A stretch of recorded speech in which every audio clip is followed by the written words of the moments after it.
Hello guys, welcome to my YouTube channel Darsh classes. आज मैं आपको कराने वाली हूँ क्लास 10th का चैप्टर 9 एंड जो है सम एप्लीकेशंस ऑफ ट्रिग्नोमेट्री। ठीक है, आज ये चैप्टर हम करेंगे। ये भी एग्ज़ाम के पर्पज़ से ही है, जो मैं आपको क्विक रिवीजन करवाऊँगी। ठीक है, जो आपके एग्ज़ाम में आने वाले हैं या फिर उस टाइप के आपके क्वेश्चन आ सकते हैं, तो ये वीडियो ज़रूर देखना और मेरी वीडियो को लाइक करना, सब्सक्राइब करना and press the bell icon. चलो स्टार्ट करते हैं हम chapter 9 some application of trigonometry. देखो ये इस चैप्टर में वैसे कुछ भी डिलीट नहीं है आपका। ठीक है, ये पूरा होल क्वेश्चन जो चैप्टर है वो पूरा का पूरा आ रहा है। ठीक है, तो इसमें कुछ भी डिलीट नहीं है आपका, इसीलिए इम्पॉर्टेंट चैप्टर है और इसमें से ज़रूर एक ना एक क्वेश्चन ज़रूर आता है, या तो आपका शॉर्ट में आएगा या फिर आपका लॉन्ग क्वेश्चन में आएगा। लॉन्ग क्वेश्चन में ये ज़रूर आता है, शॉर्ट में ऑल्सो 1 नंबर का ये ज़रूर आएगा। तो ये क्वेश्चन आपका बहुत ही इम्पॉर्टेंट है चैप्टर। तो चलो रिवाइज करते हैं। देखो इसमें क्या है, आपने ट्रिग्नोमेट्री पढ़ा होगा इसमें। ठीक है, इसमें हमारा लाइन ऑफ, ये मैंने एक ट्राइंगल बनाया है आपका। क्या बनाया है? एक ट्राइंगल। ठीक है, इस ट्राइंगल में मैंने कुछ पॉइंट्स दिए हैं A, B और C। ठीक है, अब A, B, C क्या है ये मैं आपको बताने वाली हूँ। ठीक है, इसमें A क्या है? आपका एक ऑब्जेक्ट है। ठीक है, A पॉइंट क्या है? कोई ऑब्जेक्ट। ठीक है, B और ये C। अब ये C क्या है? C है ऑब्जर्वर। ऑब्जर्वर है, ऑब्जर्वर मतलब ये कोई भी हो सकता है। ठीक है, कोई पर्सन हो सकता है और ये ऑब्जेक्ट है। अगर कोई पर्सन किसी भी चीज़ को ऊपर की तरफ देखता है, अगर कोई भी पर्सन नीचे से ऊपर की तरफ देखता है तो उसको बोलते हैं हम एंगल ऑफ एलिवेशन बनेगा। यानी कि जब भी कोई ऑब्जर्वर ऊपर की तरफ देखेगा तो वो एंगल ऑफ एलिवेशन बनाएगा। मैं इसको आपको अभी डिटेल में समझाऊंगी ये क्या है, एंगल ऑफ एलिवेशन क्या है। ठीक है, जब कोई भी ऑब्जर्वर एक ही तरफ देखेगा, मतलब किसी भी ऑब्जेक्ट की तरफ देखेगा, तो एक इमेजिनरी लाइन बनाता है। ठीक है, जिसको हम लाइन ऑफ साइट कहते हैं। ठीक है, अब जो ये हमारी BC है, ये क्या है हमारी? ये हमारा क्या है? ऑब्जेक्ट। ठीक है, और जो हमारा ये कौन है? ऑब्जेक्ट। ये ऑब्जर्वर और ऑब्जेक्ट के बीच का जो डिफरेंस होता है, यानी कि डिस्टेंस है, वो आपका क्या है? B और C है। ठीक है, ये समझ आया? चलो इसको आप एक डिटेल में पढ़ते हैं। ठीक है, अब पढ़ते हैं हम ये लाइन ऑफ साइट क्या होती है। ठीक है, लाइन ऑफ साइट क्या होती है? ये होती है आपकी the imaginary line between an observer and object.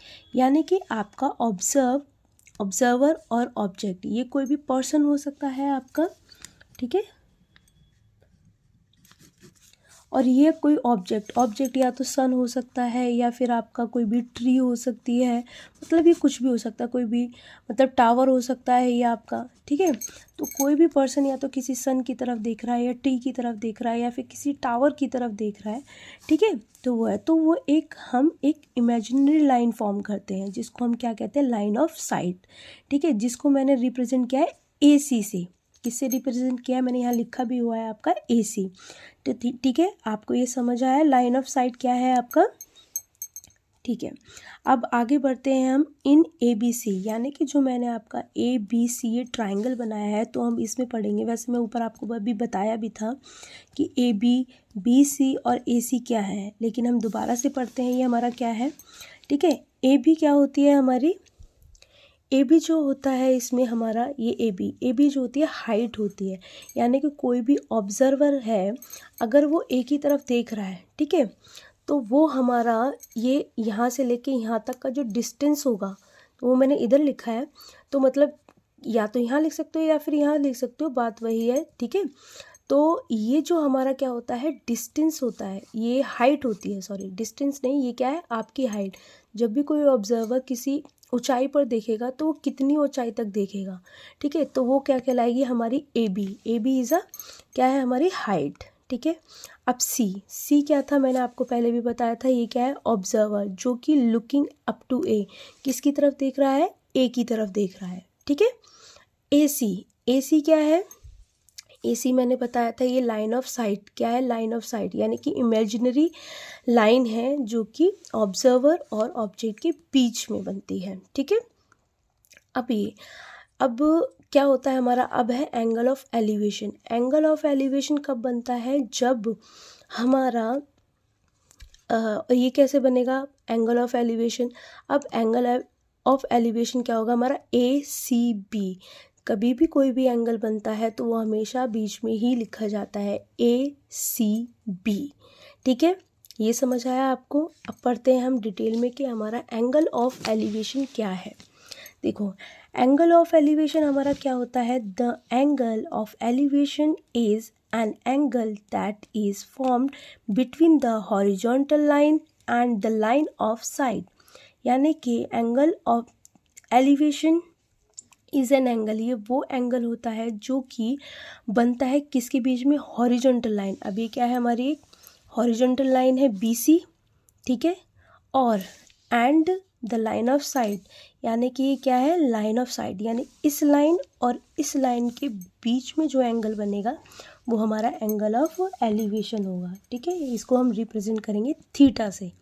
ठीक है, अब ये देखो, अब आपको पता होना चाहिए कि कोई भी फॉर एग्जांपल, ये एग्जांपल से समझ आएगा। अगर मैं यहाँ कोई भी ये पर्सन है, ठीक है, अगर कोई पर्सन है, अब किसी ऊंचाई को, पेड़ यहाँ पर है, वो यहाँ पे भी हो सकता है, वो यहाँ पे भी हो सकता है, वो यहाँ पे भी हो सकता है। तो वो एंगल इधर भी बन सकता है, ऐसे भी बन सकता है, ऐसे भी हो सकता है, ऐसे भी हो सकता है। तो हम पता कैसे करेंगे वो कौन से एंगल बना रहा है? वो यहाँ पे या तो 60 हो सकता है या 65 हो सकता है, ये कितना हो सकता है? तो वो हमारा पता करने के लिए हमें इस चीज़ का पता होना ज़रूरी है। आपको समझ आया? ठीक है, तो उसके लिए हमें उसकी ऊंचाई का भी पता होना चाहिए। तो इसीलिए ट्रायंगल में आपने ट्रिग्नोमेट्री में पढ़ा होगा, हम पहले चैप्टर में भी आप पढ़ चुके होंगे कि जो हमारा AB होता है, जो स्ट्रेट लाइन होती है वो होती है हमारी परपेंडिकुलर। बेस हमेशा होती है हॉरिजॉन्टल लाइन, और हाइपोटेनियस होती है हमेशा आपकी, ये जिस लाइन होती है हमारी ये वाली, ये हमेशा हाइपोटेनियस होती है, जो कि परपेंडिकुलर के हमेशा अपोजिट साइड पे होता है। ये हमेशा याद रखना कि हाइपोटेनियस लाइन हमेशा परपेंडिकुलर के अपोजिट साइड पर होती है। ठीक है, अब जैसे कि अब हमने पढ़ा होगा कि जब भी हम sine theta, cos theta, tan theta, अभी इसको हमको इनके फॉर्मूले पता नहीं होते हैं, लेकिन इसका बहुत ही ईजी तरीका है जो हम शुरू से पढ़ते ही आ रहे हैं कि इसका फॉर्मूला होता है पंडित बद्री प्रसाद हर हर बोल। ठीक है, अब पंडित बद्री प्रसाद, इसका मतलब होता है perpendicular, base, perpendicular, hypotenuse, hypotenuse and base. ठीक है, अगर हमें साइन निकालना होता है तो साइन क्या होता है? पंडित, यानी ये पंडित बद्री प्रसाद हर हर बोल, यानी कि P और H। P क्या है? परपेंडिकुलर, और H परपेंडिकुलर क्या है हमारा? AB। ठीक है, अब ये AB है और हाइपोटेनियस क्या है? AC। तो ठीक है, तो हमारा क्या हो जाएगा? AB। ठीक है, क्योंकि B क्या है हमारा? परपेंडिकुलर AB, और हमारा हाइपोटेनियस क्या है? AC। ये समझ आया आपको? ठीक है, अब ऐसे ही हमारा कॉस क्या होगा? BH। B क्या है? बेस, BC अपॉन में HAC। ठीक है, ऐसे ही हमारा टेन क्या है? टेन होगा हमारा PB, परपेंडिकुलर AB, और B, बेस क्या है हमारा? BC। ठीक है, ये समझ आया आपको? ये होता है, अगर हमें कॉसेक, सेक और कॉट निकालना होता है तो ये अपोजिट होता है, यानी कि नीचे से ऊपर की तरफ होते हैं। जैसे कि कॉसेक निकालना होगा तब वो क्या होगा? हाइपोटेनियस अपॉन में P। सेक निकालना होगा तो हाइपोटेनियस अपॉन में बेस। कॉट निकालना होगा तो बेस अपॉन में P। ठीक है, ये चीज़ें आपको समझ आई? अगर कोई भी चीज़ अगर आपको समझ नहीं आती है तो आप कमेंट बॉक्स में मुझे बता सकते हैं। ठीक है, चलो आगे हम बढ़ते हैं। अब हम पढ़ेंगे एंगल ऑफ डिप्रेशन। देखो, ये भी बहुत इंपॉर्टेंट है हमारे लिए कि एंगल ऑफ डिप्रेशन क्या है।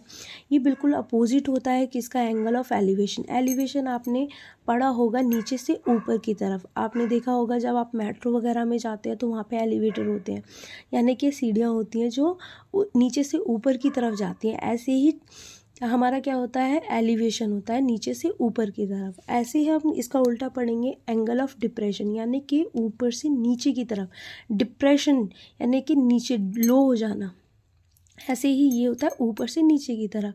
अब ये पढ़ेंगे द एंगल ऑफ डिप्रेशन एक एंगल है बिटवीन किसका, horizontal line and the observer of the object, यानी कि ये देखो ये हमारी हॉरिजॉन्टल लाइन है, हॉरिजॉन्टल लाइन, ठीक है, ऑब्जर्वर और ऑब्जेक्ट के बीच में जो हमारा क्या होता है, ये हमारा क्या कहलाता है, डिप्रेशन, एंगल ऑफ डिप्रेशन, ठीक है। इसको भी हम थीटा से रिप्रेजेंट करते हैं, ठीक है।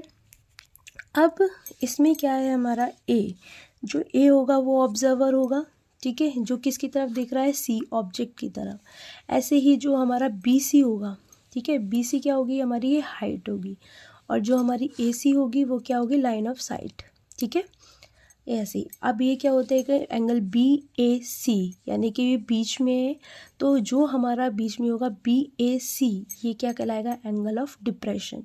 ये बिल्कुल अपोजिट होता है किसका, एंगल ऑफ एलिवेशन की। नेक्स्ट पढ़ते हैं, ठीक है। ये बहुत ही इम्पॉर्टेंट चीज़ है जो बहुत सारे बच्चों को, ये स्टूडेंट्स को पता नहीं होती है क्योंकि ये कराई ही नहीं जाती है, लेकिन ये बहुत इम्पॉर्टेंट पार्ट है। तो ये इम्पॉर्टेंट पार्ट आपको समझ आना चाहिए, बहुत ही ज़रूरी है। देखो ये क्या कह रहा है, if the observer moves towards the object, यानी कि अगर कोई भी ऑब्जर्वर है, यानी कि मैंने यहाँ पर बनाया, ठीक है, ऐसे बनाया, ठीक है, ये अगर ऑब्जर्वर है और ये ऑब्जेक्ट है, ठीक है, अगर कोई भी ऑब्जर्वर किसकी तरफ, ऑब्जेक्ट की तरफ मूव कर रहा है, यानी कि ऑब्जेक्ट की तरफ मूव करेगा तो वो क्या हो जाएगा, एंगल ऑफ एलिवेशन इंक्रीज़ हो जाएगा, ठीक है, इंक्रीज़ हो जाएगा। मतलब देखो मान लो अगर कोई चीज़ है, अगर हम किसी चीज़ के पास जाते हैं तो वो चीज़ हमें ज़्यादा बड़ी लगती है, जैसे स्टार्स हो गए, अगर हम स्टार्स हमें क्यों छोटे लगते हैं, क्योंकि हम उनके बहुत दूर है या नहीं, ठीक है। अगर हम उनके पास जाएंगे तो वो स्टार्स और भी बड़े होते जाएंगे, है या नहीं। ऐसे ही अगर हम किसी चीज़ के पास जाते हैं, अगर मान लो कोई भी चीज़ यहाँ पे है, अगर आप एक आधी किलोमीटर की दूरी पर हो तो वो बस आपको, कोई भी बस है तो वो आपको बहुत छोटी लगेगी, लेकिन आप जब उसके सामने जाओगे, ठीक है, तो वो बस इतनी बड़ी लगेगी। तो यही है कि आप अगर ऑब्जर्वर किसी ऑब्जेक्ट की तरफ मूव करता है तो एंगल ऑफ एलिवेशन इंक्रीज होता है। अगर observer moves away from the object, अगर तुम उस ऑब्जेक्ट से जितना भी दूर जाओगे, ठीक है, कितना भी दूर जाओगे तो वो क्या हो जाएगा आपका, जैसे कि कोई भी अगर वो दूर जा रहा है, ये कोई ऑब्जेक्ट है, अगर वो दूर जा रहा है तो उसको वो चीज़ बहुत छोटी नज़र आएगी, ठीक है, और जितनी पास आएगी तो वो चीज़ उसको उतनी ही बड़ी नज़र आएगी, ठीक है। तो ये है आपका, ये इम्पॉर्टेंट चीज़ है जो आपको समझना है, ठीक है। And away from the object the angle of elevation decreases. चलो अब ये भी हम समझते हैं, सेकंड पॉइंट क्या है, ये भी इम्पॉर्टेंट है। Numerically angle of elevation is equal to angle of depression, यानी कि एंगल ऑफ एलिवेशन हमेशा इक्वल क्या होता है, एंगल ऑफ डिप्रेशन के इक्वल होता है, ठीक है। जैसे फॉर एग्जांपल अब ये देखो, आपने ये वाला क्या लिया, हमने एंगल ऑफ डिप्रेशन, यानी कि यहाँ पे कोई भी चीज़ होगी तो वो इधर है, ठीक है। तो ये क्या नहीं, नीचे से नीचे, ऊपर से नीचे की तरफ है तो एंगल ऑफ डिप्रेशन है, और यहाँ से अगर ऊपर की तरफ देखेंगे तो एंगल ऑफ एलिवेशन है। और ये क्या है, ये आपकी हॉरिजॉन्टल लाइन है, ये एक दूसरे के क्या है, पैरेलल है, पैरेलल है, ठीक है। अब इसी में बोला हुआ है कि both are measured with the same horizontal parallel planes. ये देख रहे हो आप, ये दोनों क्या है, पैरेलल प्लेन्स हैं, जिसके लिए क्या है, ये दोनों इक्वल है, ठीक है। चलो नेक्स्ट बढ़ते हैं हम, ये हमारा रिवीजन हो चुका है। अब ये प्रीवियस ईयर के कुछ इंपॉर्टेंट क्वेश्चन है जो आपको करने ही हैं, क्योंकि इसमें से ये क्वेश्चन ज़रूर आएगा, ठीक है। इस टाइप के क्वेश्चन आ सकते हैं और आएंगे ही, लेकिन इसमें जो आपकी डिजिट है वो आपको चेंज कर दी जाएगी, लेकिन इस टाइप के क्वेश्चंस आपको आते ही हैं, तो आप ट्राई करना कि इस टाइप के क्वेश्चन आप इनको सॉल्व कर पाओ। देखो इसमें क्वेश्चन आया हुआ है 2011 में आया हुआ है, ये आपका लॉन्ग क्वेश्चन है। 2 pillars of equal Heights stand on either side of a roadway 150 wide, ठीक है, from a point on the roadway between the pillar, the angle of elevation of the top of the pillars are 60 and 30 degree.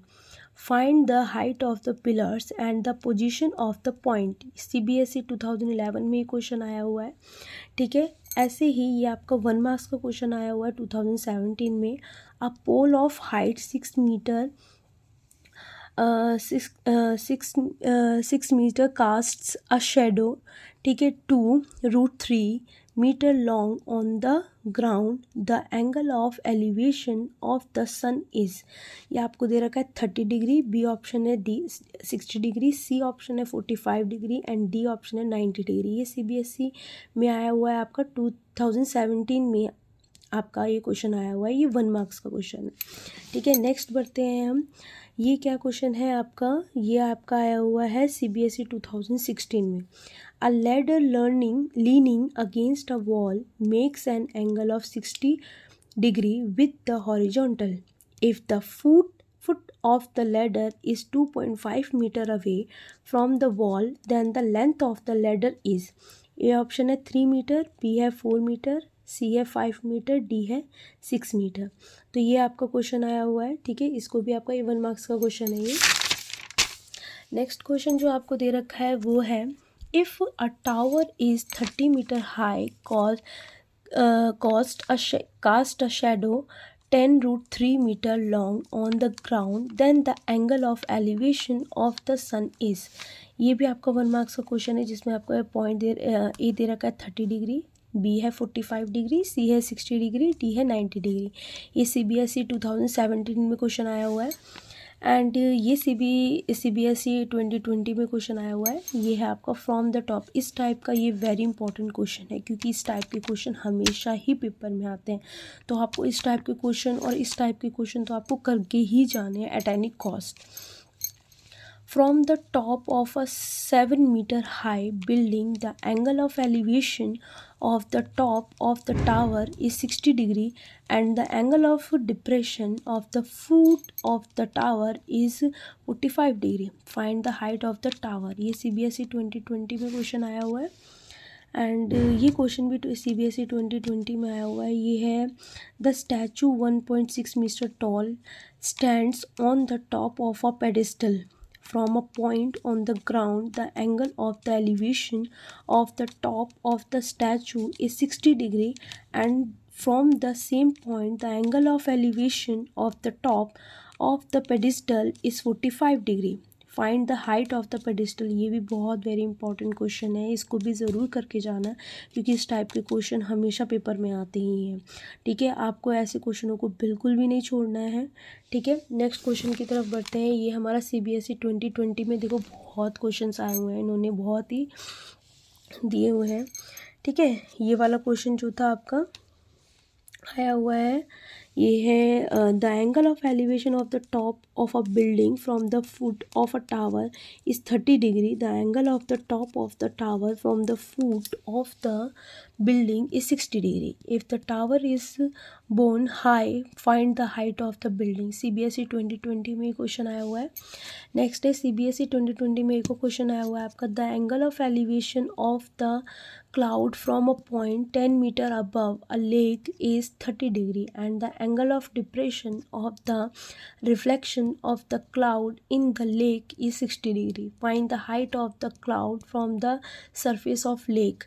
यानी कि CBSE 2020 में question है, ये भी बहुत important question, आपको ये ज़रूर करके जाना है ऐसे क्वेश्चंस, ठीक है। ये मैंने वेरी इंपॉर्टेंट क्वेश्चंस बताए हैं जो आपको ये करके ही जाने हैं सारे, इनको आपको छोड़ना नहीं है, इनकी रिवीजन करनी है, ठीक है। एंड ये भी आपका 2020 में क्वेश्चन आया हुआ है, ये भी आपका CBSE 2020 में क्वेश्चन आया हुआ है। ये है आपका, a vertical tower of height 20 metre stands on a horizontal plane and is surmounted by a vertical flag staff of height H and at a point on the plane the angle of elevation of the bottom and the top of the flag staff are 45 degree and 60 degree respectively. Find the value of h, यानी आपको height निकालनी है, जो आपका CBSE 2020 पे question आया है। And ये है again, the rod AC of a TV disc